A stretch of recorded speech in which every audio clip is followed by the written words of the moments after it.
Good evening. You're very welcome here tonight.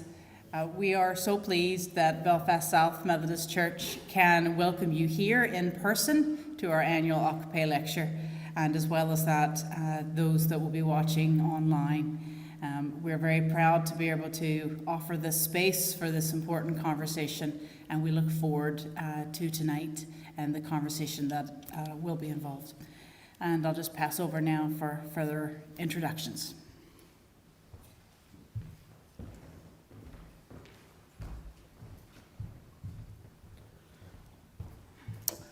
Well, good evening.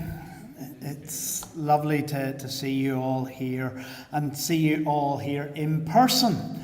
Our lecture last year was online, and it's great to be back in the same space again, and particularly this space back in the Agape Centre. For those of you who don't know, I'm David Campton.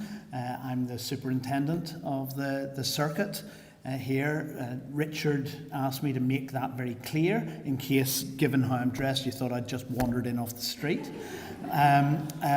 But it is a real pleasure to be able to welcome you all into this space and to welcome the Reverend Dr. Leslie Griffiths, Lord Buryport, to address this very important subject this evening in terms of the elimination of poverty. Those who engaged with the online offerings of the Agape Centre last year will remember the input from Paul Morrison and the discussion with local representatives on the issue of the elimination of poverty at that point. And things haven't got any better in the subsequent year. So if anything, the issue has become even more important. And it remains to be seen whether Trussonomics, is that what they're calling it now, will make any kind of impact on all of that. And of course, within the Methodist Church and the Council on Social Responsibility over this past year have been taking poverty as a particular theme. And given the increase in the cost of living and heating and all of that, again, an absolutely vitally important issue to explore. So it does give me great pleasure to invite Lord Griffiths to address us, after which Reverend Dr. Johnson McMaster will field your questions. Someone asked me earlier, could they ask any difficult questions? I said, I don't care. I'm not fielding them. I'm not answering them. So you can ask all the difficult questions you want. We have got two men here who will be able to field it very well, I presume. But Lord Griffiths, it's a great pleasure to be able to welcome you here tonight.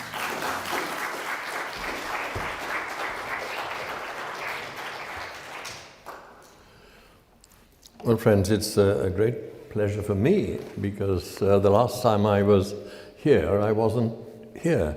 It was the previous incarnation of Methodism on this road, and I must commend you on this extraordinary space that you've put up and where we are now sitting. So, thank you very much for the invitation. Nice to be back. Good to see some friends who will offer me solidarity when my ship runs aground and will smile at me when everybody else is frowning. Now, this has been, I think, the most difficult exercise that I've indulged in for quite a while, and largely because of what David just said. Last year you had Paul Morrison, who is Methodism's expert on poverty, giving his talk, and then you had your 5 local politicians declaring what they would do to address the question of poverty. And also the Council for Social Responsibility at the conference produced a 17-page report, fleshed out sexualized, paragraphed, beautifully presented, which led the conference to commit itself to a further year's study to bring back recommendations that are evidence-based, it said, going forward as you deal with poverty. So I asked myself, because I'm afraid that I'm not a sociologist, what on earth do they want me to do? Granted that they've had all of that in such a recent past, and that they're in the middle of testing the waters for whatever recommendations come to conference next year. That was the first difficulty, but in Alan Kerr, and if Alan Kerr is watching this, then he will know that this comes with our affection and with our sympathy for what he's had to go through.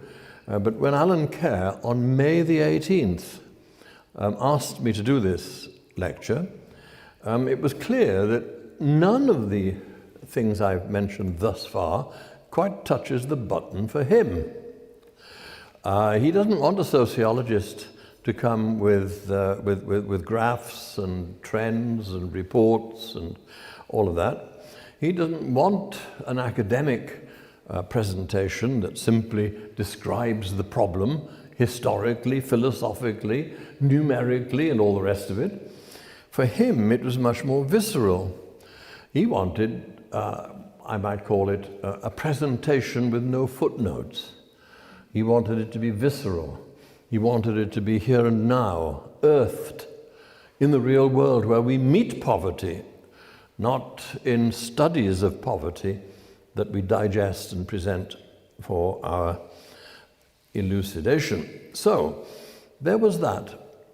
I thought to myself, how will I identify ground for avoiding both Scylla, Alan, and Charybdis, the conference, who are all doing something about poverty, and find some kind of middle ground. And then the second little challenge was in terms of what's happened since May the 18th. It's extraordinary. The war in Ukraine has continued and intensified. Boris Johnson resigned as Prime Minister under great pressure from his own party. The summer was dominated by a repetitive and uninspiring election campaign in the search of a new head of government for the Westminster government. The cost of living crisis intensified with frightening intensity, and inflation went on rising ineluctably. Liz Truss was invited by the Queen to form a government, and then, to the immense sorrow of everyone, Her Majesty the Queen died. Government was put on hold. Food banks were reporting that they were likely to run out of supplies. A financial statement, a budget unsupported by forecast analysis from the Office of Budgetary Responsibility, seems to have been aimed at making the rich even richer, leaving the poor languishing yet again. The mini-budget was widely criticised, including by the IMF. The Bank of England stepped in with a £65 billion measure to protect the whole of the financial order, including my pension. And your pension too, I'm quite sure. And the 45p tax threshold was eliminated and then, as we all know, restored again within days. The Labour Party had a joyous conference. The Conservatives, which ended today, seem, despite the growth motto, deeply divided. All that since June, since I accepted, since I said I'd come. If only I'd known. But in trying to find a way through all of that and to say something that honours the spirit in which Alan presented it to me in the first place, visceral, earthed, I want to just do this in two parts. First of all, I do want to situate the discussion in the New Testament. And then I want to look back over my long ministry to find situations where I think light can be thrown on the questions that we are looking at. So let's begin with the scripture. This is not an afterthought often with social reports that the church commissions. They do the social research, and then they just look around the Bible to see if they can find one or two verses just to substantiate it. But I believe that what we're talking about this evening is deeply rooted in the Scriptures. I don't have time to do a full-blooded Bible study, but if I did, I'd choose at this point to look at what Jesus did rather than what he said, to look directly at his actions rather than weigh up the observations of commentators or theologians. And I want to lay before you this evening two brief outlines of deep and resonant themes. And I'll start with the 8th chapter of Matthew's Gospel, which shows us a great deal about the character of Jesus. A series of incidents are presented in the immediate aftermath of the celebrated Sermon on the Mount. Now, there are preachers in this audience this evening, and all I want to say is, if only our sermons gave way to actions, if only there was the same relationship between word and deed that there clearly is in the ministry of Jesus. Because immediately he's finished preaching that Sermon on the Mount, he's up to his eyes in addressing the real world around him. There's not a whisker between the lofty ideals he preaches and the courageous actions that ensue. It's just a shame, and this is really, at the end of my life, a great shame that our familiarity with all these stories has too often bred a lazy contempt for them. We think we've heard them all before. The edge has gone off them. They no longer strike us and move us to respond. Well, the 8th chapter, Jesus not only entertained an approach by a leper, he actually touched him. Remember what the law says about that? I mean, it was radical to touch, to entertain a leper, let alone touch him. Then he addressed the needs of a centurion, an officer in the Roman army. He met raised eyebrows and the haughty criticisms of those surrounding him by holding up the faith of this foreigner, not a Jew, not a member of Jesus' faith, but a member of an occupying army, held up the faith of this foreigner as being more pleasing to God than the orthodox views of his religious critics. Since, in the course of my ministry, I've received a fair bucketful or two of criticism from the orthodox views of religious critics, it's a great comfort to me that I stand in the same camp as Jesus on this one. And later, Jesus' gracious recognition of Peter's mother-in-law showed him as instinctively drawn to the needs of a woman as to anyone else. Now, in these stories, Jesus demolishes the barriers that we so often erect to keep ourselves apart from each other.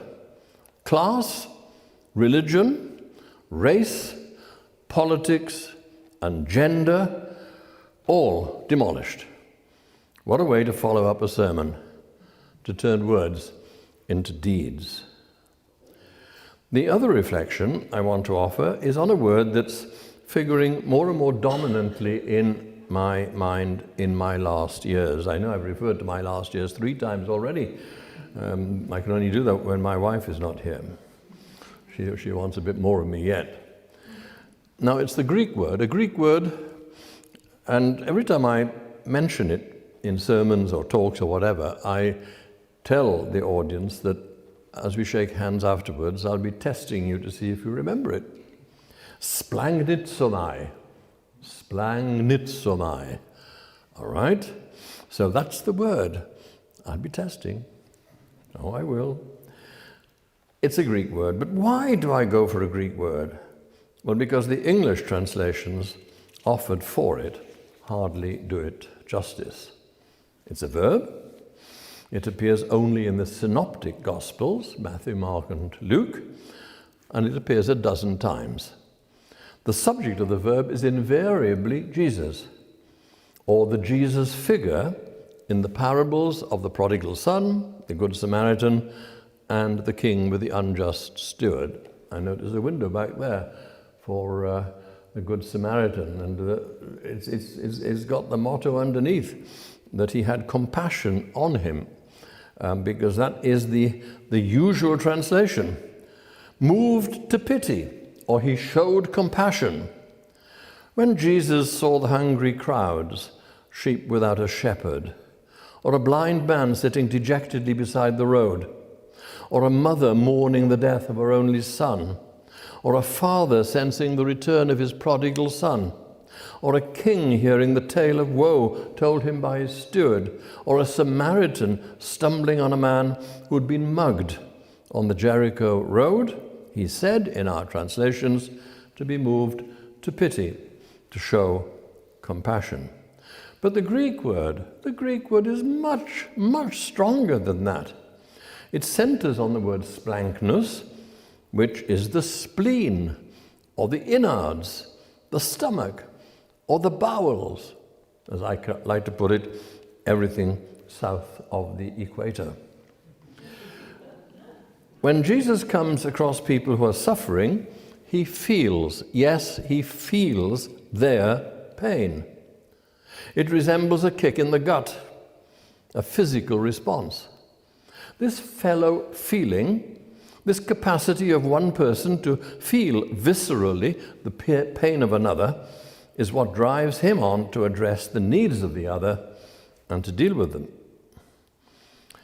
Very interesting. Arthur Peake, some of us remember Peake's commentary of the Bible, detected this very note at one point in the teaching of St. Paul. At one point, when he saw the sufferings of the people of Corinth, Paul splurted out the words, "Who is offended, and I burn not." That is, how can I see all this suffering without burning with indignation and fellow feeling? Peake wanted to write his next book with that verse as its title. Can you imagine going to the bookshop? "Who is offended, and I burn not," as a title? Well, the publishers thought it probably wouldn't sell very well. And so Peake accepted a compromise, and the book bore the title, Prisoners of Hope, my title for this talk, where the very meaning of hope is centered on the righteous anger which one person can feel at seeing or sensing the sufferings of another.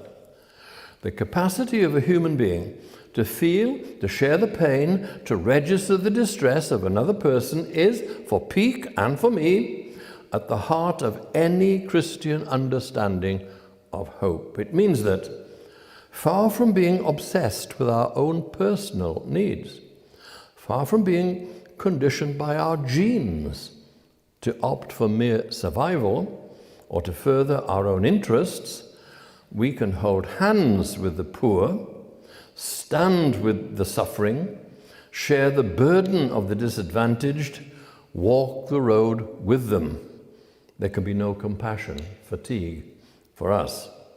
And so with all that in mind, situating my remarks firmly in the Bible and saying perhaps en passant how sad it's been, again, throughout my ministry, that in certain conversations, invoking the Bible, we've dug around for little nuggets to support our own prejudices, whereas the main thrust of New Testament teaching, and indeed the Old Testament, is for seeing the stranger and welcoming the stranger, offering hospitality to people, feeling their pain. That's the kind of broad picture painted by the Bible, and we've wasted so much time nitpicking about other points where perhaps our opinions differ. Now, with that in mind, poverty. I want to look at a series of situations.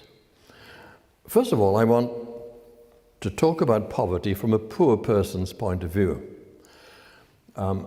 I myself was born in poverty, in penury. After the divorce of my parents, my mother and two boys were homeless. until we were given one room of the two rooms that my grandparents lived in, and my early years were spent in one lean-to room in a brickyard. We slept there, we ate there, we washed there, and we had an outside toilet. I didn't eat meat until I was 16. My brother and I ravaged on tips to see if we could find anything to bring home that was precious. And one way or another, here am I wearing a nice suit, and somebody's bought me this tie. First time I worn it, cost an arm and a leg. And I better wear it since I've got it. Or perhaps I'll put it up for auction or something, if we're going to be giving something to the poor at the end. And from the point of view of someone who's poor, it needs to be said to anyone who wants to help them that poor people don't like being poor. They still have their pride. Efforts to help them must avoid condescension, personal conscience salving, patronizing.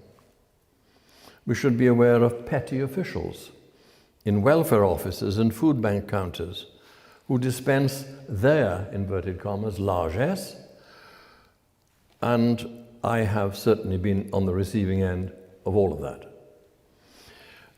When, just a little story here, when the National Assistance Board was set up in 1948, my mother had been working in a factory and carrying sheets of steel from one part of a tin plate factory to another until her body couldn't take it anymore. She was invalided and she could never work again. And I remember the officer from the National Assistance Board coming to assess whether my mother was one of these scroungers. You know, people on benefits are scroungers, you knew that, didn't you? And to see if my mother was one of them. And he put questions to her, interrogated her, humiliated her. I was 10, my brother was 9.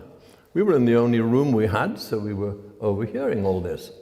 I gave the wink to my brother, and at the appropriate moment, we set upon this horrible man, and we beat him and kicked him and threw him out of our house. My mother was terrified that that would invalidate any further help from the National Assistance Board. Mercifully, that didn't turn out to be the case. So, poor people need to be understood for what they are. The same mixture of good and bad as anybody else. But not to be spoken down to, not to be patronized, not to give you a kick because you can help them. And poor people will often have tastes and choices by preference and need that are at odds with those who are trying to help them. Donors, helpers, concerned people usually have deeper pockets and are therefore at greater liberty to make wider choices. I remember when a chicken factory was opened in the vicinity of our home. I remember the criticism of those who didn't like chicken factories. They thought that all of this was a very bad thing. But actually, for those of us who were where we were, it was the first opportunity to buy meat cheaply. And, you know, if you've got the money to buy more expensive stuff, then do it, enjoy it. But please don't criticize the poor when they go for the cheaper cuts. Poor people often create networks of support amongst themselves. Evidence of social solidarity amongst the poor should be recognized and respected. My Sunday school teachers were railway workers, housewives, widows, working class people who were always watching each other's back. And then there was the homeless cooperative I knew in London, near Waterloo, who gathered around open fires in the Bull Ring at Waterloo before the big multiplex cinema was built on that roundabout. And as I went at night, as I often did, to meet the homeless people, to find these homeless people warming themselves at the fire and discussing how they were going to deploy their forces the next day to go to railway stations to see if there were unaccompanied adults coming off the train that they'd want to warn about the dangers of coming to London on your own. These are unsung heroes. So, from the point of the poor, I think we need to talk about the poor and never forget that there, but for the grace of God, any one of us could end up. From the point of view of the poorest people in the Western world, Henry is here. He and I spent a number of years in Haiti. Now, poor people in the developing world are so often looked on as mere recipients of our, inverted commas, aid. We respond to what attracts or moves us the most, generally preferring projects we can photograph, where every penny we send can be accounted for, according to strict financial systems that operate in our developed world. It's cloud cuckoo land to expect the kind of financial scrutiny happening in the deepest poverty of developing countries as we expect here. And often we help projects that will help us to feel good about ourselves. Now, Methodists used to support overseas churches with block grants, undifferentiated sums of money that expressed our solidarity with sister churches across the world and trusted them to allocate the money to priorities of their choosing. That has now largely changed. We now tend more to support particular projects of our own choosing and develop donor-to-recipient relationships. The sponsoring of children, especially orphans, is especially noticeable. Such approaches can so easily contain an element of control and sometimes even manipulation. And let me tell you, I fought battles with World Vision in Haiti, who wanted to sponsor 50 children in a school that had 250 in it. I refused, utterly, totally refused. I said I would get the money, we would be glad to have it. But I was not going to have 50 children advantaged by the munificence of foreign writers of letters and 150 still in the doghouse. And then experts from the developed world advise and impose solutions dreamed up in New York or London or wherever else.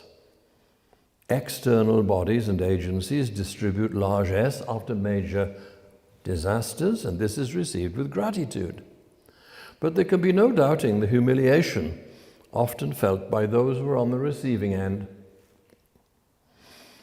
The British government has merged the International Development Ministry with the Foreign and Commonwealth Office.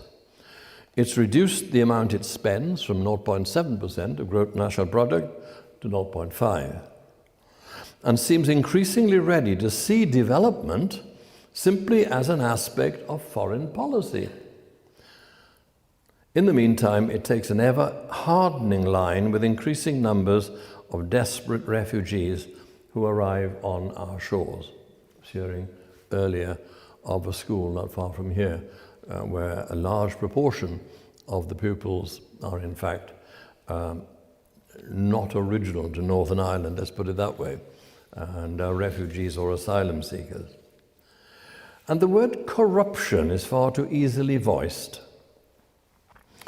I remember going for Christian aid to Sudan, and the Sudan Council of Churches had to front a response to a particularly nasty drought. And the international aid agencies had sent lots of money and lots of grain and food, but to distribute it, trucks had to be bought in order to transport the stuff to the furthest corners of the land. When the crisis was drawing to an end, the donors grumbled that the money for the trucks, they wanted their money back, sell the trucks. But because they had actually already sold them in order to buy more food, they were accused of being corrupt, and the donors wanted to stop giving money.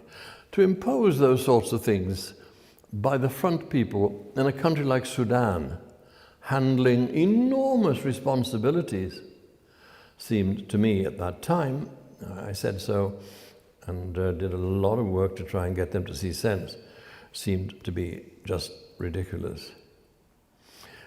In Haiti, I spoke to the president of Haiti, Michel Martelly, at the time. And I said, well, Mr. President, everybody says that you're corrupt. How should I answer the criticism? And he said, see, it's like this. We had this earthquake, 250,000 people died.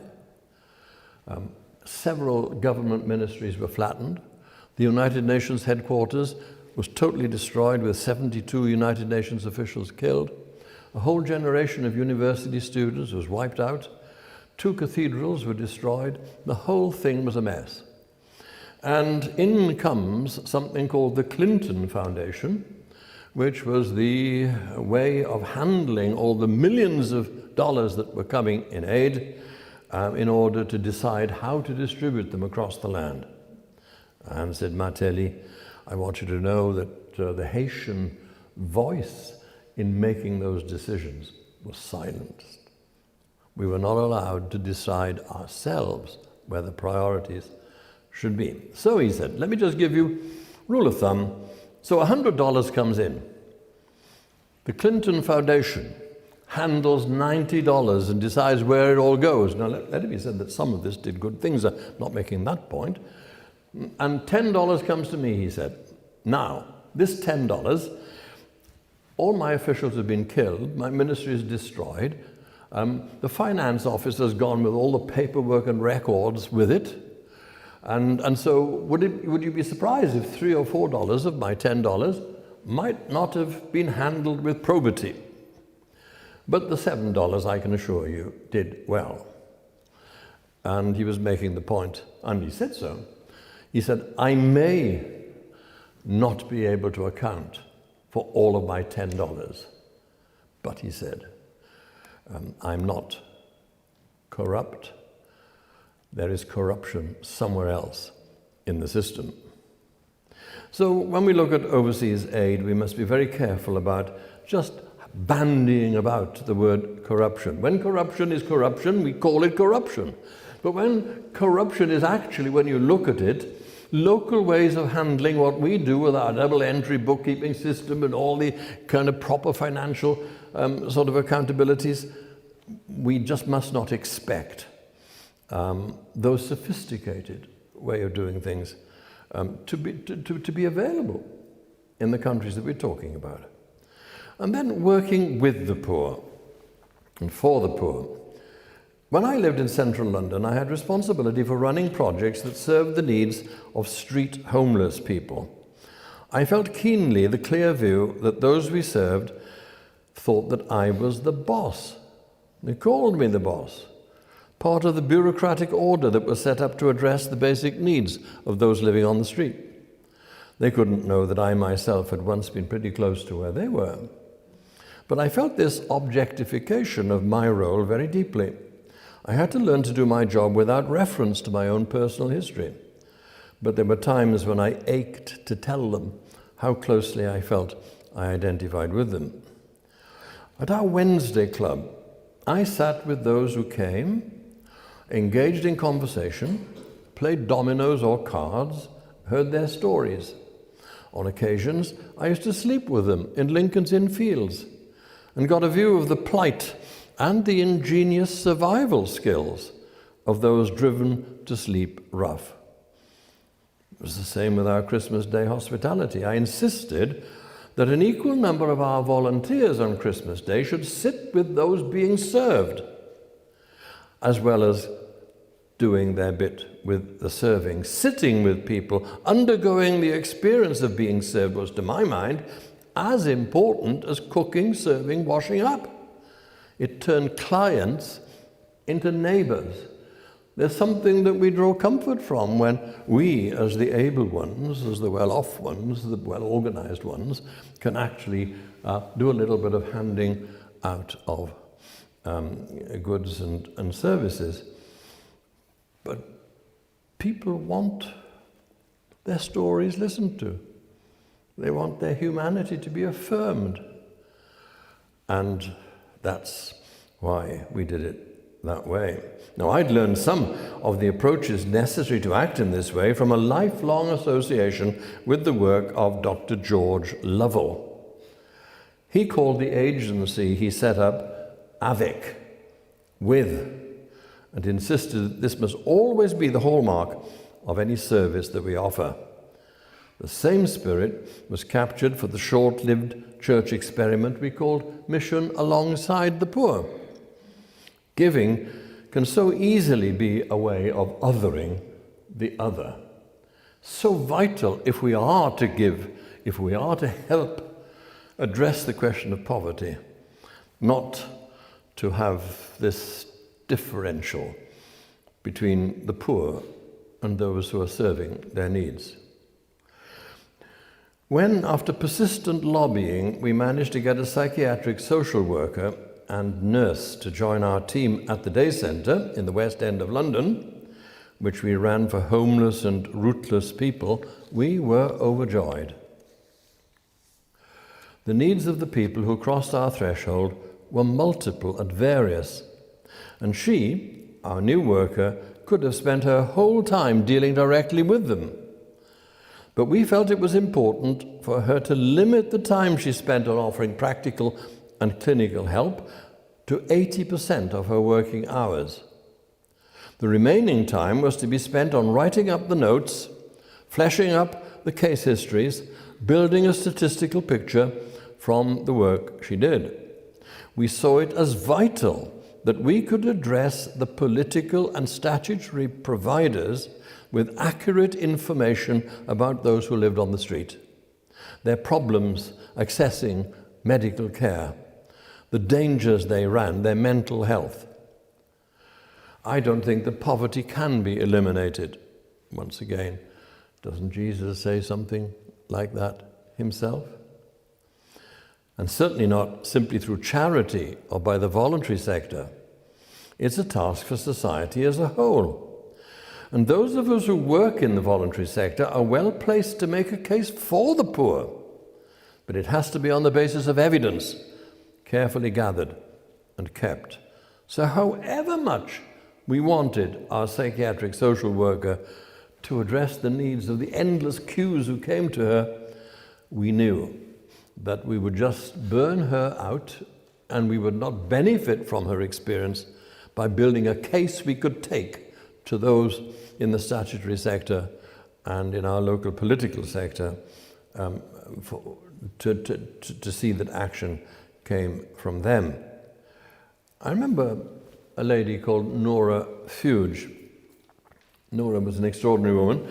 She was a very, very intellectual woman and served as the kind of office manager for successive professors of modern history in the University of London. She was no mean scholar herself. She had a terrific conscience about making herself and her time and energy available to the poor. I remember she had the flu, and she was away from church for 2 or 3 weeks. Now, in the church, we also had Charlie Brown.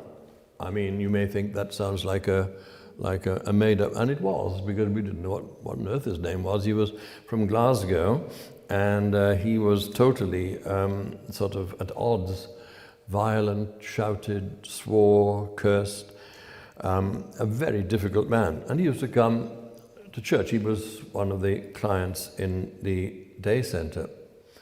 And when Nora came back to church on a Sunday evening after several weeks away, I met her at the door and said, "Oh, you feel strong enough to come back?" She said, "Yes, I do feel strong enough to come back," she said, "but I thought I'd come in the evening to the quiet service first to get my legs right." And then she saw Charlie Brown in there, and she said, "Oh, I don't think I'm ready for that yet." Well, I went and got my robes on and came out to take the service. And when I came out, Nora was sitting next to Charlie, finding the place in the hymn book for him, and the two of them were singing hymns lustily together. It's this whole business of finding ways to cross that barrier between the donor and the client, so that it isn't a matter of donors and clients, but fellow human beings. That's really the thrust of what I'm trying to share with you this evening. And then to another little section, altruism. It's impossible to discuss poverty without mentioning money. In my time at Wesley's Chapel, I experienced some amazingly generous people. One successful businessman gave us hundreds of thousands of pounds to send children, mainly from black and ethnic minority communities, to one of our fee-paying schools. When you think that there were 7 there at any one time, and it was £30,000 per child, and when one of them came home to his parents and said, well, they're all going skiing at Christmas time, but we can't do that. I mean, the donor simply said, we can't be spending £30,000 on you on your education and deny you the chance to have the full-blown education. Of course you're going. And so off they'd go. It was an amazing piece of work. And at the same time, a woman in her 90s, living off her state pension, gave us £5 a week.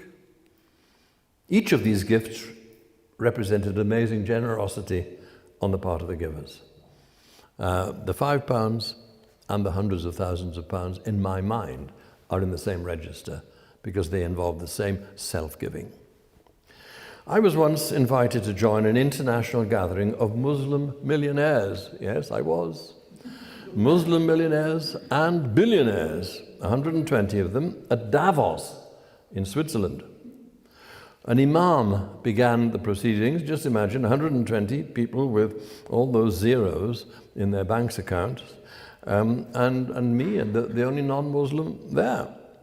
An imam began the conference with a Bible study. He chose a surah from the Quran, which allowed him to make a simple point. Neither Allah nor the Prophet worried very much about people being wealthy, he said. But both Allah and the Prophet were likely to take a dim view of those who died wealthy. Namely, if you got it, give it. Money earned and saved need to spur its owner into altruistic deeds. Most of it should be given away. We expect governments to make provision for the needs of the most vulnerable. Our welfare state was set up as a safety net for those in the greatest need. Its provisions are being eroded as I speak. And that is a source of great sadness. It should be to all of us. People like me, people of my age, have enjoyed all the benefits of the welfare state. We have our freedom passes, our triple-locked pensions, our mortgages have been paid off, and our children educated, and we love those luxury cruises too. I can't see a solution to the poverty crisis that doesn't involve people like me giving a lot more of my money away. This can be done in imaginative ways. We might take a lonely person on holiday with us. One extra person, after all. Didn't our mothers, when somebody unexpected came and we were about to eat, just put another potato in the pot, just to make it stretch out a bit? Well, this is the same thing on a different level. We could write a few direct debits for charities we admire. We might do a little child minding for couples who are finding it difficult to balance work commitments and the needs of their families. The scripture speaks of feeling the pain of others like a kick in the gut, as I mentioned. I'd offer an exegesis that changes the metaphor just a little. Some of us need to feel the pain of others like a kick in the wallet, a punch to our bank account, an assault on our disposable income.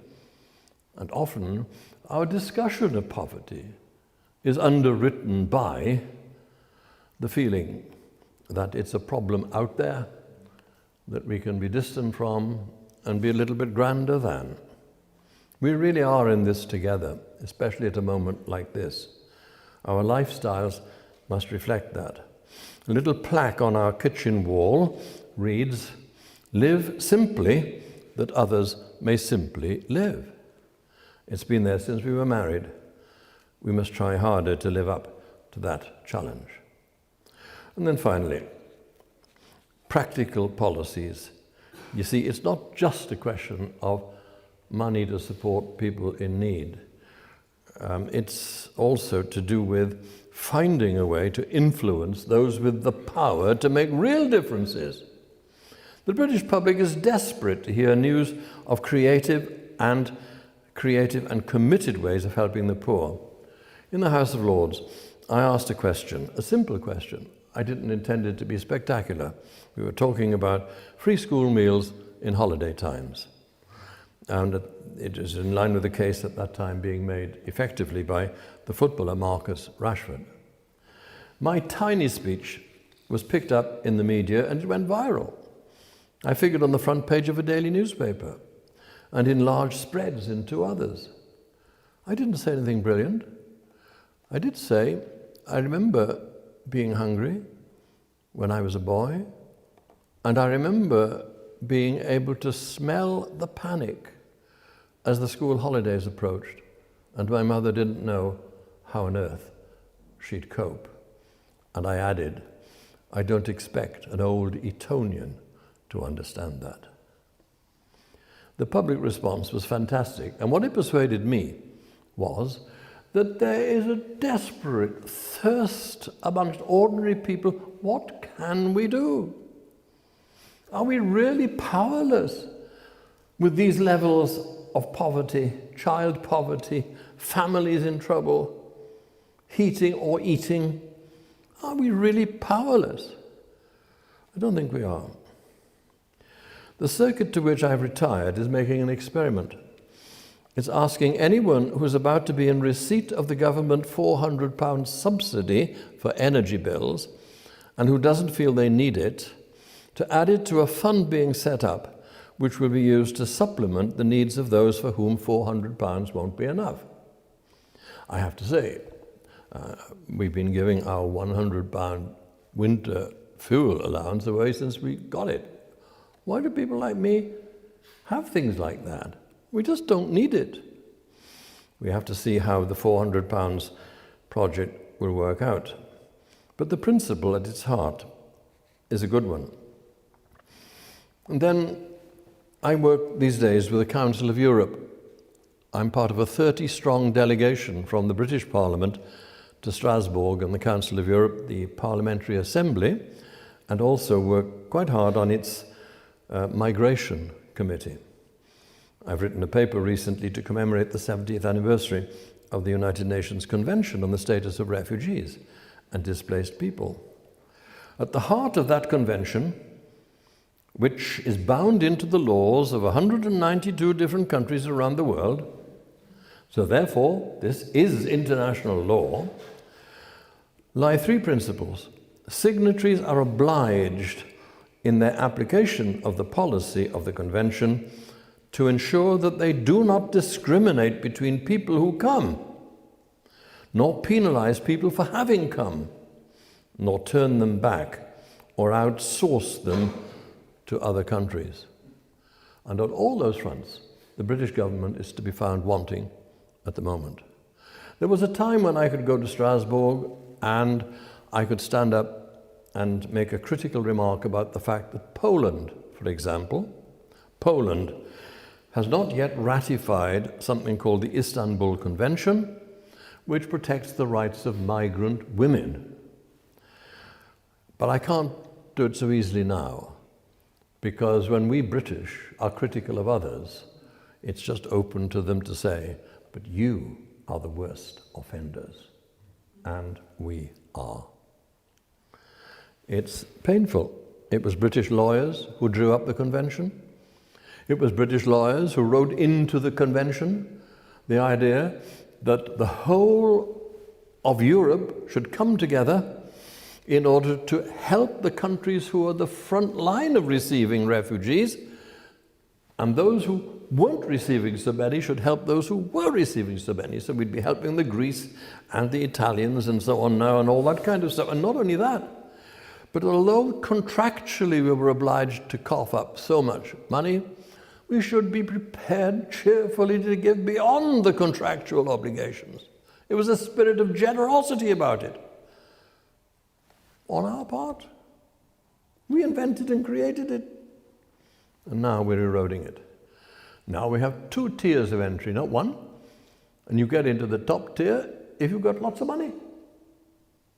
And otherwise you linger in detention camps, sometimes for months and even years, unable to work, not able to be supported by public funds. It just isn't right. Vegetating, turning human beings into vegetables. And in the future, why, they'll send people to Rwanda, won't they? As far away as possible. How can you send people you don't want to stay in Britain to Rwanda when we've granted asylum to dozens of Rwanda people seeking asylum in Britain? And I'm trying to say, in adding these remarks to the previous ones, that actually, in terms of shaping public policy, in bringing our weight to bear upon influencing those who have power, we are doing our bit for the poor without $1 having to pass from my hand to anybody else's. So a final observation and a verse of scripture to bring my remarks to an end. Anyone visiting Congress House, the headquarters building of the Trade Union Congress, will be struck by an imposing statue placed above the entrance to the building. It's the work of Bernard Meadows, a disciple and collaborator of Henry Moore. It's called The Brotherhood of Man, and depicts a strong man bending down to help a weak man to his feet. The strong man isn't writing a check, nor phoning 999, nor looking at his watch, nor looking around for someone to help him. He's bending down, stretching out his hand, about to raise the weak man to his feet. To do that, the weak man will have to give the exercise what strength he can, because the weight is considerable. So hopefully he's got a bit of strength too. But the overriding image is of a well man, physically engaged with a weakened man, touched by his plight, ready for action. Because he's felt the needs of the weak man like a kick in the gut. When you reap the harvest of your land, do not reap to the very edges of the field, or gather the gleanings of your harvest. Leave them for the poor and the foreigner residing among you. I am the Lord, and I have no doubt that the Lord has no place for xenophobia, he has no place for racism, he has no place for ostracizing, marginalizing, or diminishing the humanity of anybody else in the name of whatever principles you may actually subscribe to. Well, I hope that Alan is watching these remarks and feels that it's been visceral enough.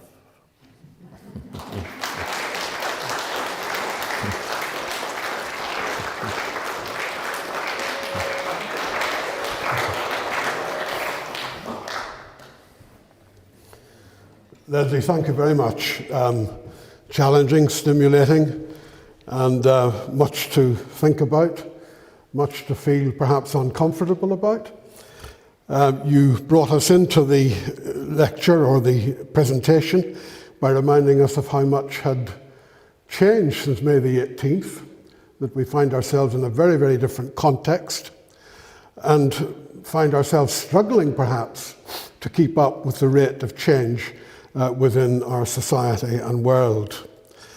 You gave us that wonderful example of Jesus with a marvellous Sermon on the Mount, and then immediately its action and in among the struggle and the brokenness and the poor.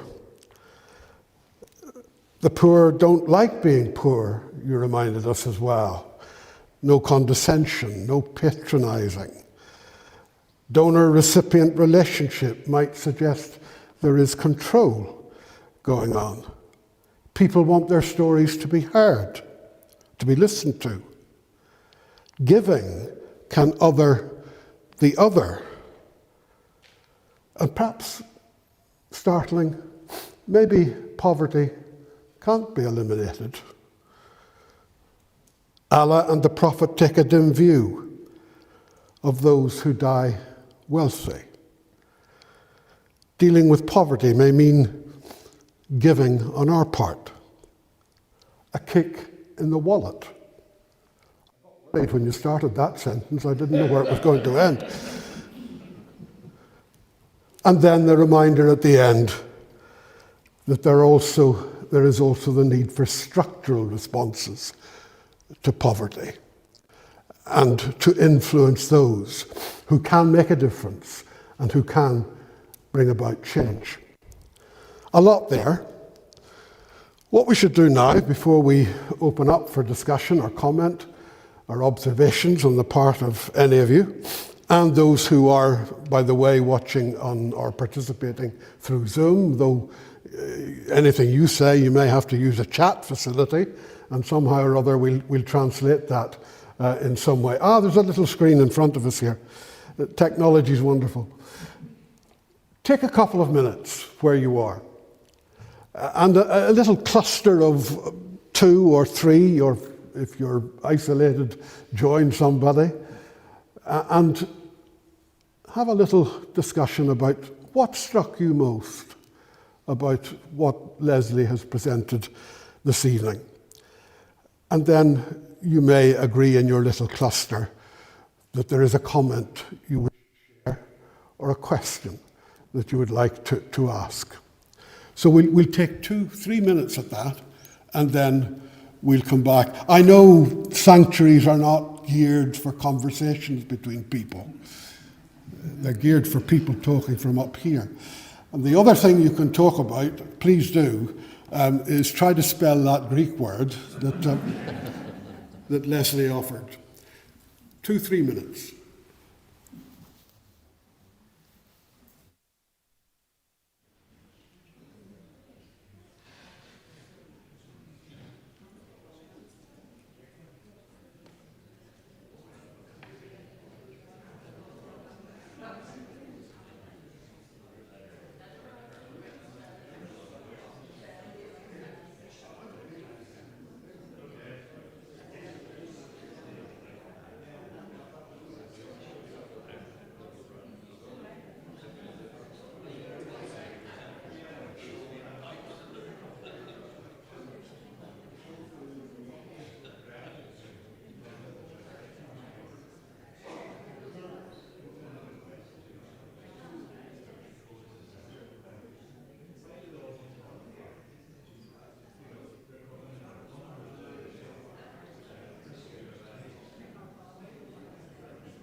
Okay,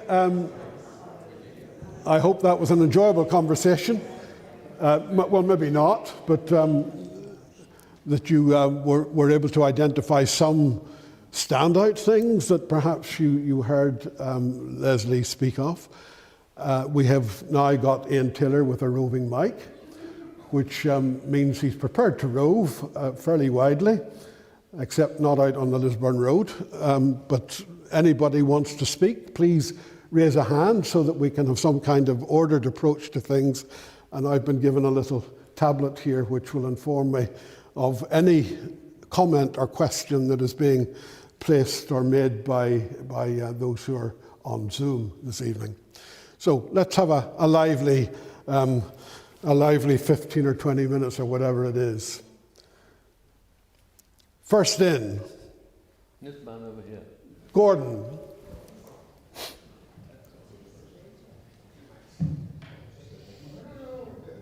You need 2 microphones, Gordon. It's important. We've just had twins. Probably starting at the end. Some of the folks here know that I tend to wear a political hat.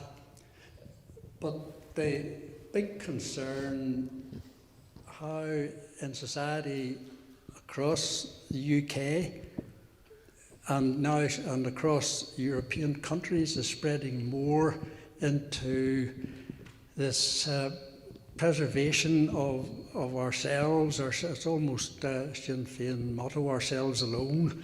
We keep the stranger out. And yet, even in this recent few days, the attitude of the nation seems to be much more that we should be providing as much help as we can to those who are being hammered by the cost of fuel. But the new government doesn't seem to feel that that is top of its priorities. I just worry how this used to be a sort of a much greater sense of, I think, society, perhaps, that we're not seeing now, and that is creating a Europe as well as a Britain, which I'm not very proud of. Yeah, well, thank you for landing me in political waters, from the off, as it were. I have to say that I can only just sympathize with what you're saying. It seems strange to me. There's been so much experience of relying on the market to produce growth. We've learned lessons that it just doesn't happen. And certainly, if we are going to fund the tax cuts that are supposed then to create the growth, incentivize people to build a growing economy, I don't see how you can possibly do that on borrowed money. I mean, it just doesn't work out at all. So I think that come Christmas we'll have had a couple of months to see how it all works out. But we did try it in the 1970s. And indeed, I'm just reading a book by a Cambridge economist at the very moment that puts chapter and verse down to show, and written before this crisis, that the approach to solving this particular problem, that goes with lower taxes, the expectation of growth, the trickle-down theory, that once everybody's rich, then there'll be a bit flowing over for the poor, is just cloud cuckoo land. It really is. So thank you for allowing me to say that, because you know I would have fought shy of saying anything quite as political as that. Over here. Thank you, Andrew Irvine. Sorry? Oh yeah, sorry, Andrew Irvine. So I work between East Belfast Mission, which is one of our inner city missions, and a city centre chaplaincy which works with people who find themselves in vulnerable positions in the city. I'm hugely passionate about this. Hugely passionate about this. And I feel that I know something of it and what I'm doing on a day-to-day basis to help people in a practical manner on a day-to-day basis, and to train other people actually to get involved in that. But the bit that I don't feel able to do is the bit that I really want to do, and that's to change public policy. We create a different future, and I despair. And I mean that, and I choose that word carefully. I despair at the politics of this country at the moment. And so my question to someone who has proved so able in that public policy world is, how does the church speak to government effectively? How does the prophet actually get through to the king here and try to actually make some policy change? Because I would love to be better at that. Thank you. Well, I think I can see people in this room who've spent quite a long time trying to achieve precisely that objective. I believe that with churches on the whole in decline, I think that it's far too easy for the government to just pay lip service, to just nod the head when you tell them how worried you are. I remember going to see Michael Howard when he was the Home Secretary, with a delegation headed by David Shepherd, the old Bishop of Liverpool and the England cricketer. And he ushered us into the Home Secretary's room. Well, this is before I was in politics. I was just a Methodist minister then. And a few of us church people. And in we go, and we're sitting on this side of the most enormous desk I've ever seen in my life. Michael Howard and I were in the sixth form together at school. And when David Shepherd introduced me to the Home Secretary as Leslie Phillips, if you remember, yes, exactly, the Navy lark man, Michael Howard was able to correct the bishop and say, I think you'll find, Bishop, that he's Leslie Griffiths, which was, I thought that augured well for me, actually. And we were sort of making our point at that time, asking for an amnesty for those who were in the country illegally, or we were giving them sanctuary in churches at that time and supporting them in churches and daring the authorities to come in and do something about it. And we'd made our points, and I made mine, and Michael just listened to us all, tapping his pencil like this, and then when we'd finished, he said, I would not be fulfilling my responsibilities as Her Majesty's Secretary for Home Affairs if I were to grant you one iota of what you're asking for. There was no dialogue. There was no exploration of the issues. There was no taking us seriously, or even courteously, actually. It was a dogmatic refusal to allow any scope for discussion. And I do worry about that.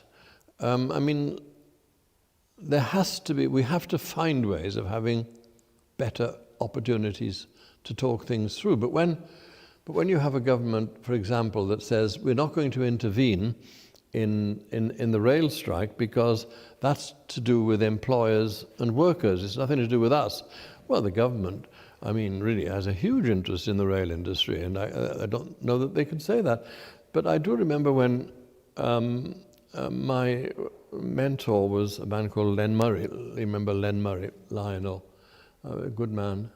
I mean, he used to say, you know, unless you have beer and sandwiches at number 10, and he would go around there, and his members would criticize him for having truck with Mrs. Thatcher.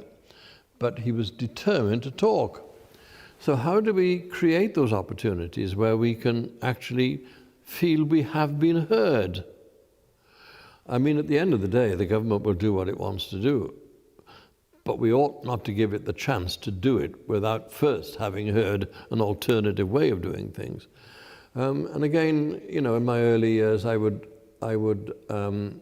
see my energies as properly directed in what they call truth speaks to power.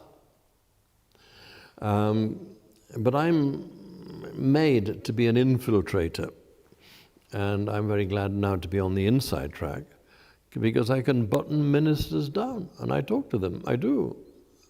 I make sure I do. Or if I've got someone who's rather interesting as a guest, I make sure that we bump into people that I want to introduce to the minister. I hunt them down sometimes.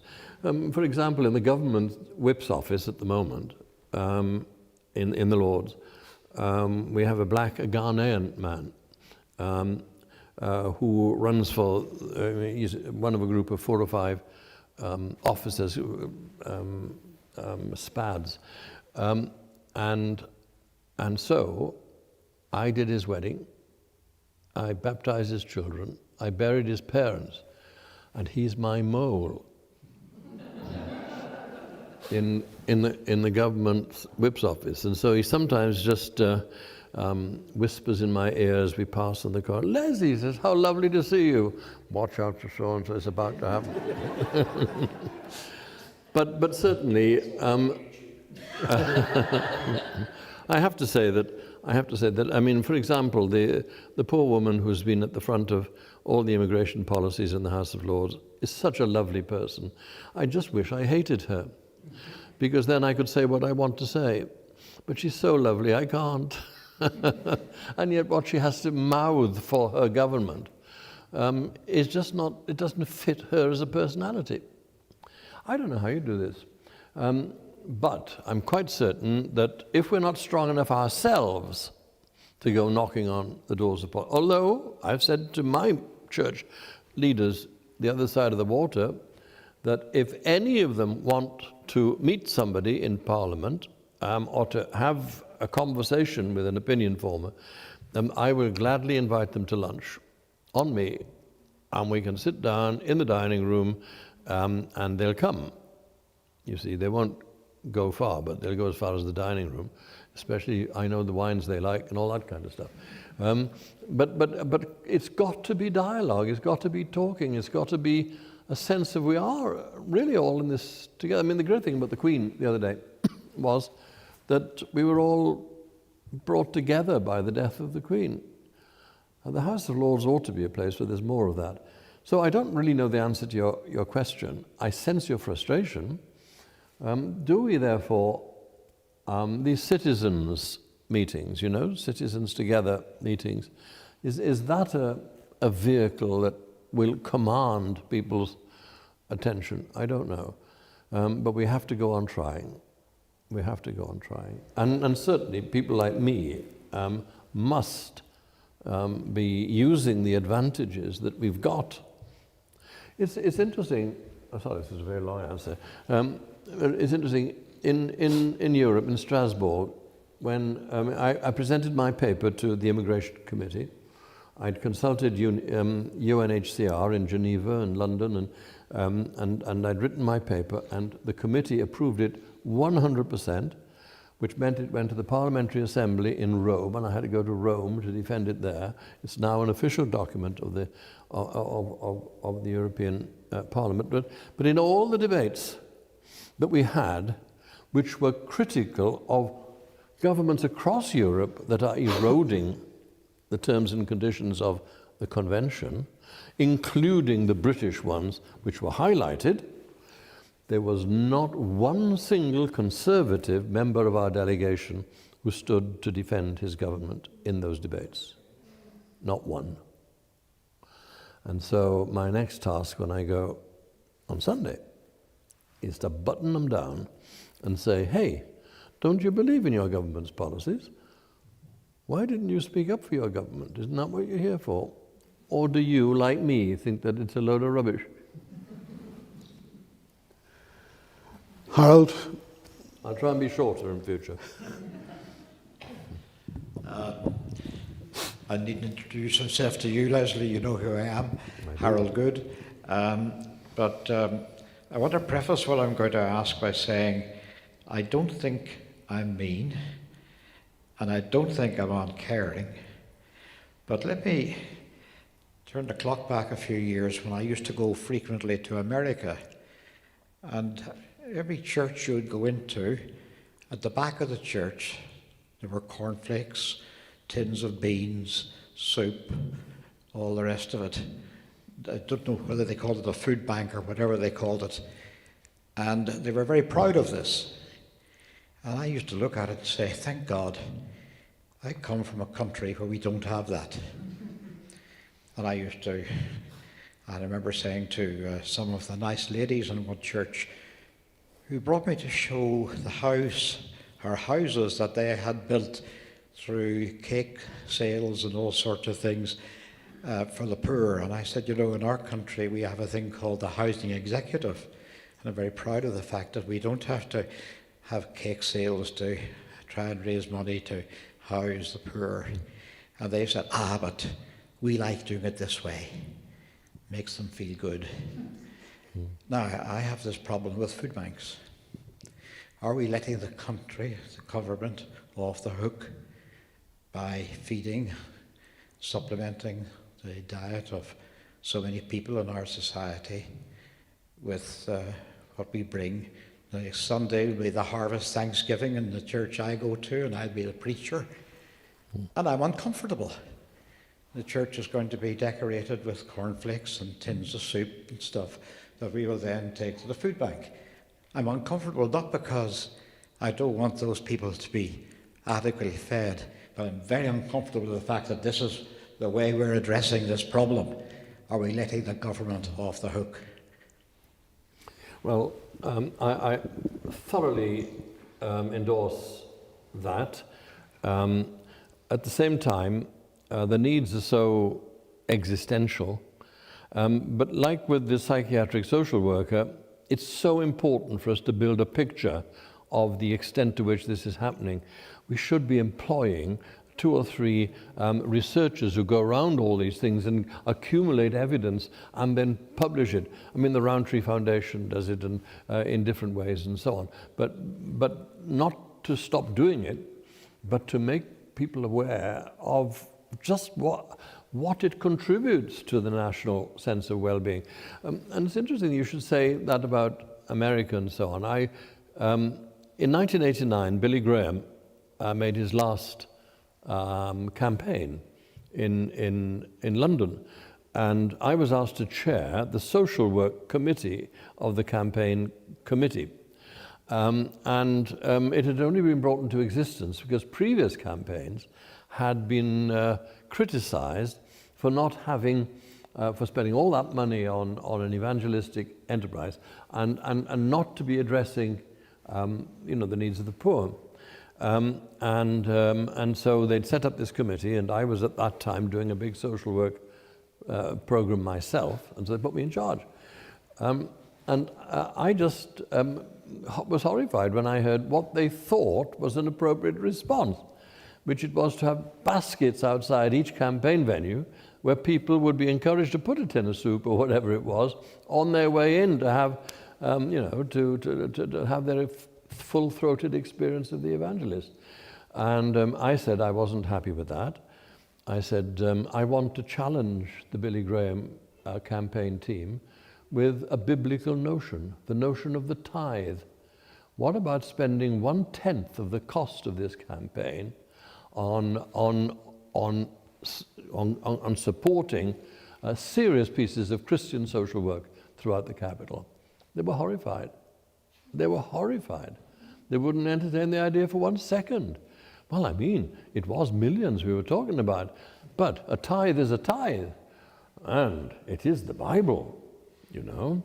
They wouldn't do it. In the end, we settled for a compromise, which was 1/10 of the advertising budget, and that's what we had to settle for. But it's just to say that there are cheap ways of achieving the objectives we're talking about. Cheap in the sense that tossing a tin into a basket when you go in doesn't take anything out of you at all. As long as you remember in the supermarket to get an extra tin of beans or tin of soup, and we're not talking about that kind of giving, really. But the other point I take perfectly, that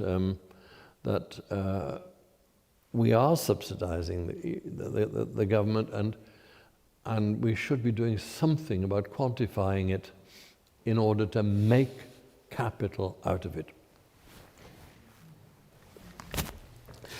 My screen remains blank. I'm not sure what is happening out there with the folk on Zoom, but thank you for those of you who did ask questions from the floor and make comments that have been challenging in themselves, and grateful also for the way in which Leslie responded openly and honestly, I think, to many of the points that were made.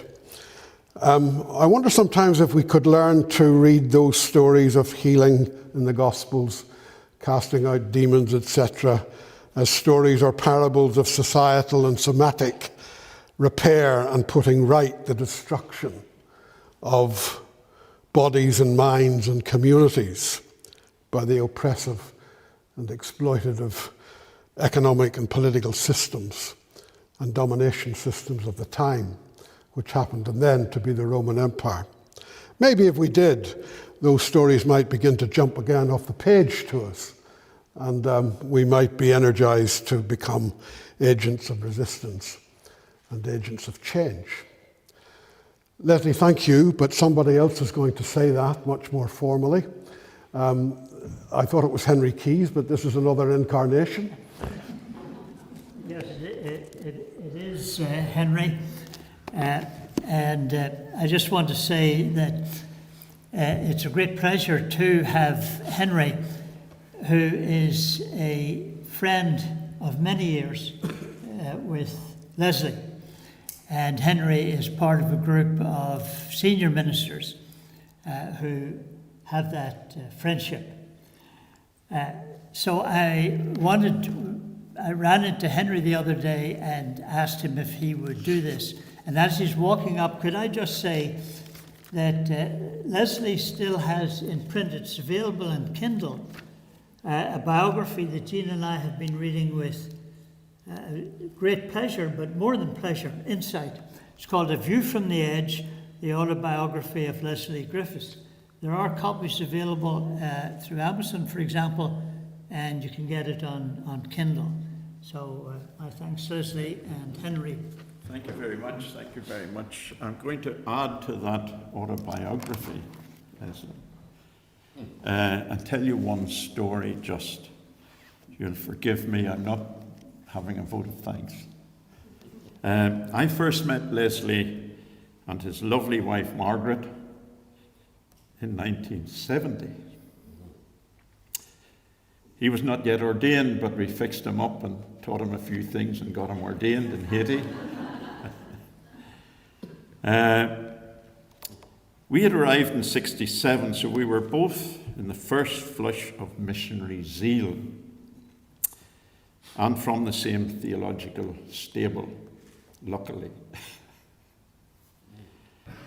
However, Leslie and Margaret were assigned to a rural circuit under the direction of a local colleague.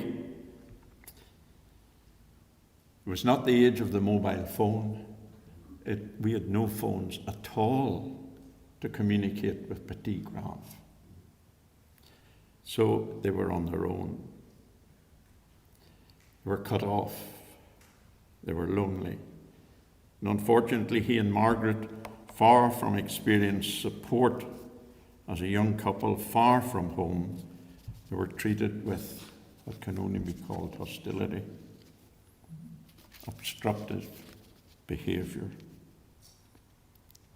These years of mistrust and, I would say, malevolence could have broken a lesser man and a couple, but they didn't.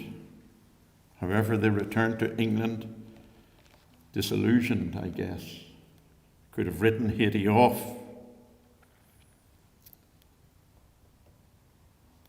They weren't really fulfilled. But they went to a circuit in Lawton, was it? Yeah. Loughton, yes. North of London. And had a very successful and fulfilling ministry there. But there was something deep in Leslie that was disturbing him. The Holy Spirit was saying, I would like you to return to Haiti. His wife Margaret, to put it mildly, was not so keen. My wife says now that behind every man there's a wife rolling her eyes.